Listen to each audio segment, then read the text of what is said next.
Florian. Après le bac, on remonte un petit peu dans le temps et puis vous allez nous parler de la carte scolaire. Oui, et les effets de la carte scolaire dans un domaine qui est particulièrement important et difficile pour beaucoup d'enfants et de familles, c'est-à-dire l'affectation des élèves. Alors, je ne vais pas parler là vraiment de l'orientation. L'orientation, c'est très lié, mais il est bien évident qu'à la fin de la troisième, par exemple, ou à l'entrée en sixième, surtout à la fin de la troisième, à la fin de la seconde aussi, eh bien, on fait en sorte que les élèves puissent, avec les conseils donnés par des spécialistes, puissent s'orienter, puissent trouver une voie. Ça, c'est l'orientation. Et il y a des décisions d'orientation qui sont prises. Mais une fois que ces décisions d'orientation sont prises, encore faut-il, bien entendu, trouver une école, un collège, un lycée, où le jeune ou la jeune vont pouvoir entrer en fonction, surtout quand ils sortent du lycée ou du collège, en fonction de leur vue de l'orientation. C'est donc le problème de l'affectation. Et je peux vous dire, pour avoir bien connu ça, que dans les établissements scolaires et dans les inspections académiques, dans chaque inspection académique, responsable de l'affectation en lycée et en collège, il y a un service qui fait un énorme travail, parce que ce n'est pas facile de concilier les demandes des familles et puis évidemment la réalité. Pourquoi? Eh bien, je ne vais pas parler là, dans cet entretien, de l'entrée dans l'enseignement supérieur, puisque dans le fond, on a vu ça avec Parcoursup. Je vais parler de l'entrée dans les écoles, dans les collèges, dans les lycées. Alors, d'une manière générale, pour affecter un gosse ou une gosse dans le premier degré ou dans le second degré, école, collège ou lycée, il faut bien entendu que une sectorisation soit respectée. C'est-à-dire que dans toutes les villes et dans toutes les régions rurales, eh bien, il y a des secteurs qui sont dessinés, c'est-à-dire qu'on prend le plus grand soin, on tient compte de tous les paramètres, et dans les villes en particulier, la base, c'est le quartier, c'est ce qu'on peut appeler le quartier ou un groupe de quartiers. Eh bien, il y a une carte qui est publique, voyez-vous, une carte de recrutement des élèves, c'est-à-dire que dans tel îlot défini par 3 ou 4 rues ou avenues, les élèves, entrant au collège, ou entrant au lycée, c'est surtout pour entrer au collège qu'il y a des problèmes, eh bien, iront dans le collège du quartier, même s'il y a des collèges qui ne sont pas très loin, parce que sinon, c'est évidemment la pagaille. Ce n'est pas un choix des parents, en fait. Alors, attends. Les parents, bien entendu, s'ils ne disent rien, à ce moment-là, s'ils ne disent rien, il n'y aura pas de difficulté, c'est-à-dire que leur enfant sera affecté en fonction de la sectorisation. C'est-à-dire que pour le premier degré, ce n'est pas l'éducation nationale, ce sont les maires, et ce sont les municipalités, les maires, qui sont responsables des écoles matériellement, qui prennent les inscriptions d'élèves. Là, de ce côté-là, il n'y a pas, pour l'éducation nationale, de problème majeur, même pour les mairies, même s'il peut y avoir quand même des difficultés. Mais pour l'entrée au collège et en sixième et l'entrée en seconde au lycée, alors là, c'est l'éducation nationale, sur les services des inspections académiques qui sont responsables. Alors, à ce moment-là, eh bien, il y a donc, chaque parent est informé, du collège pour la sixième, ou du lycée, où leur élève ou leur enfant doit aller, en fonction donc de la sectorisation qui est établie. Si les parents sont d'accord, il n'y a aucun problème.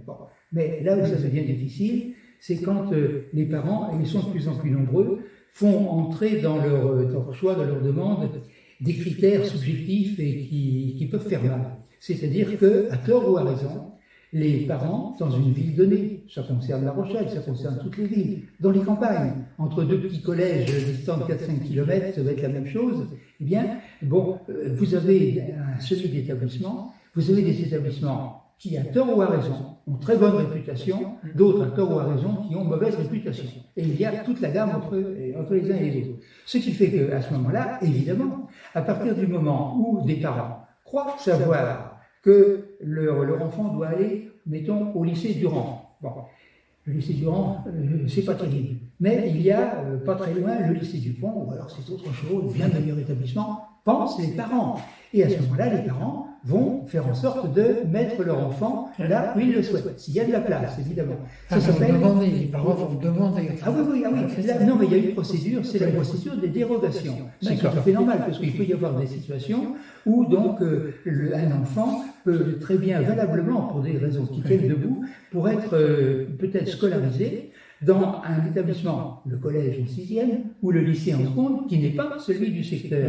Bon, je vais par exemple prendre deux exemples, les options. Hein, c'est-à-dire que on peut avoir très bien, au point de vue langue vivante, par exemple, au point de vue gamme des options, un établissement plus riche qui va faire une option que le collège ou le lycée de secteur ne fait pas. Bon, alors donc les parents sont en droit, s'ils veulent que leur enfant suive cette option, de demander un autre établissement. Voyez-vous, bon. D'autre part, il y a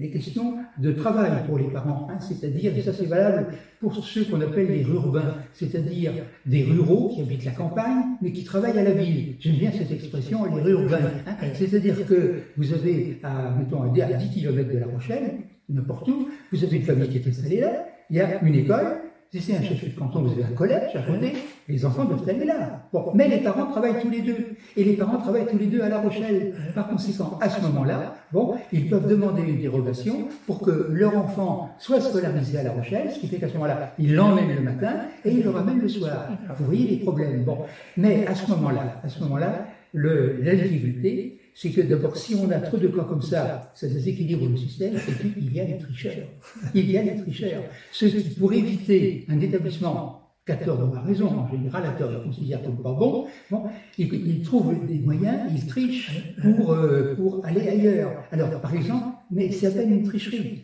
Sans que l'enfant soit intéressé par une option, les parents vont lui dire, on te choisit cette option-là, c'est comme ça, tu vas aller dans tel établissement. Ah bon, voilà.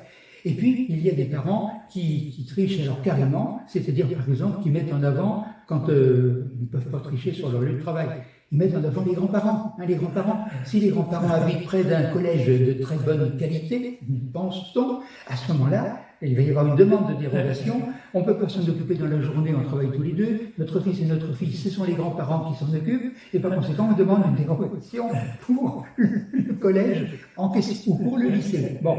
Et puis alors, il y a des tricheurs, par exemple, je ne vous dirai pas dans quelle ville, je me souviens encore du numéro, le dossier, la personne qui s'occupait de ça trouvait bizarre cette demande, et l'enquête a montré que c'était une tricherie. C'est-à-dire que les parents avaient indiqué une fausse adresse. Et l'adresse était un 142 avenue de Paris. Bon, vous ne direz pas où, c'est pas dans le département, mais 142 avenue de Paris. Bon. Ma collègue qui s'intéressait à ces dossiers, ça lui a paru bizarre, et elle a demandé à des gens du quartier d'aller voir. L'avenue de Paris s'arrêtait au 140. Le 142 n'existait pas. Vous voyez, bon, alors, c'est factuel, ça, hein, mais ça prouve que les parents ont des trésors d'imagination. Alors donc, évidemment, vous avez donc beaucoup de difficultés pour que les gosses aillent là où ils souhaitent aller, et voilà, surtout les parents souhaitent qu'ils aillent. Il y a des moments où on est obligé, évidemment, de dire non.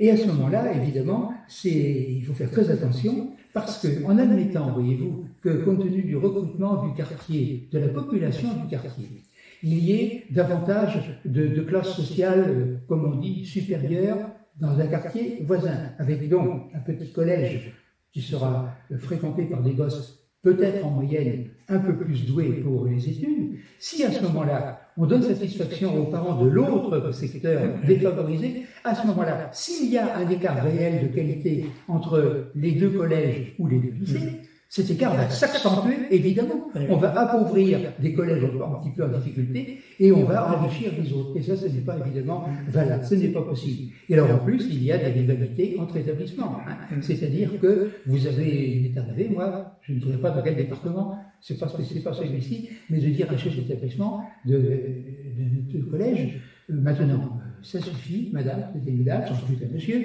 maintenant, vous allez arrêter de faire votre marché. C'est-à-dire que cette dame, elle avait un collège dans son quartier, bien entendu, il y avait recrutement du quartier, et elle n'hésitait pas à aller, elle n'avait pas le droit de le faire, hein, elle allait dans les écoles du secteur d'autres collèges pour repérer les bons élèves de CM2 et pour dire aux parents, allez, venez chez nous, c'est bien meilleur. Vous voyez? Bon. Et puis alors, il faut le dire, je le dis en toute objectivité, en toute impartialité, il y a le problème de l'enseignement privé.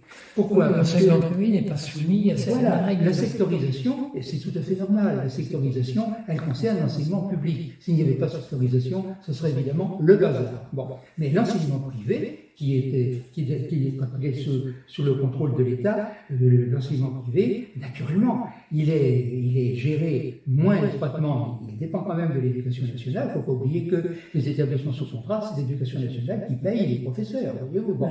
Alors donc, l'enseignement privé, il a obtenu d'être en dehors de la sectorisation. Et ce n'est pas anormal, puisque si on prend par exemple une ville comme La Rochelle, les établissements privés sont infiniment moins nombreux que naturellement les établissements publics. Et dans ces conditions, pour l'entrée en sixième ou l'entrée en seconde, sortie de Fénelon Notre-Dame, il n'y a pas grand-chose. Ce qui fait que les parents d'un secteur en apparence défavorisé peuvent très bien demander Fénelon. Là, l'éducation nationale n'a rien à dire. Et alors là, en plus, les autorités des établissements privés sont à même, elles, de faire leur marché et d'une manière tout à fait légale. Si elles ont 20 dossiers pour 12 places, ils vont prendre les 12 billets. Voilà. Et ça, c'est le développement de l'enseignement public. Alors donc, vous voyez les problèmes d'affectation, alors ils se posent partout, dans les villes, dans les campagnes. Dans les campagnes, c'est un peu libre, c'est exactement la même chose. Les rivalités entre écoles de village, c'est terrible. Et entre collèges aussi. Alors, que peut-on faire? Bon, supprimer la sectorisation, à mon avis, certains le veulent. Là, à ce moment-là, c'est de la libéralisation extrême. À mon avis, pour le faire, ce sera la pagaille. Alors, évidemment, il n'y a aucune solution vraiment décisive. Simplement, ce que l'on peut souhaiter, c'est que deux choses. C'est que la sectorisation soit assouplie, que les règles soient revues, soient peut-être dans certains cas plus claires, et puis surtout, évidemment, soigner le mal à la racine, parce que quand les parents ont une mauvaise idée d'un établissement, c'est pas forcément tout à fait faux, voyez-vous.